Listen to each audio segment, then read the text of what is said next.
Hello मित्रांनो, welcome to my mini vlog. आज आहे माझ्या बेस्ट फ्रेंडच्या घरी वास्तूक। तर मी वास्तूकला जायची तयारी करत आहोत। तर फायनली पोहोचलो तिच्या घरी। इकडे मस्त पूजा वगैरे करत होती। मग आमची हे लहानची बाई आली होती नागपूरवरून वास्तूक पूजनसाठी। मग हिचा लाड बीड करून घेतलो। लाड करत होतो तो मस्त हसते लहानची बाई। त्याच्यानंतर हे बिल्ली म्हणते लहानच्या बाईचा लाड केलीस ना माझा नाही केलीस म्हणते, तर हिचा बी करून घेतलो। अच्छा, मग मी माझ्या मैत्रिणीला थोबाड दाखव म्हणलो तर नाही म्हणते, लटारीन दिसताव म्हणते। मग दाखवतो म्हणते मेकअप गिन केल्यावर। मी म्हणलो मेकअप केल्यावरही लटारीच दिसतेस।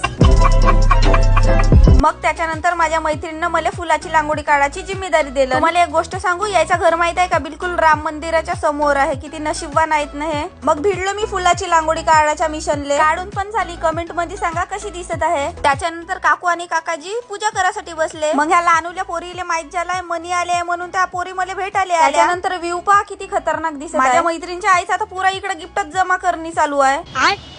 हा आहे माझ्या मैत्रिणीचा भाऊ। माझ्या भावापेक्षा जास्त यालेच भेवतो मी। त्याच्यानंतर इकडे दुकानामध्ये आलो चॉकलेट गिकलेट घ्यायसाठी। या मोहल्ल्यातल्या बाया मला पावासाठी आल्या, व्हिडिओ बनवते हे स्पोर घेऊ का म्हणून। व्हिडिओ मध्ये मस्त मोठी दिसते से बाई ना, आता लहानचीच दिसत आहे म्हणते। अजी मी लहानचीच आहो म्हणलो। हे आजी मला माझ्याच डायलॉगी मला म्हणून दाखवे। आणि आमची काकू मस्त हसत होती। त्याच्यानंतर सायंकाळी गेलो आईसोबत गिफ्ट वगैरे घ्यायसाठी। पहा ना माझ्या आईनं का गिफ्ट घेतलं। हे होय माझी बेस्ट फ्रेंड, 12 वर्ष झाले आमच्या फ्रेंडशिपले। त्याच्यानंतर इले म्हणलो गिफ्ट खोलून पाय बाई। मैत्रिणींना मस्त छान गिफ्ट दिलं। चला भेटूया नेक्स्ट व्लॉग मध्ये।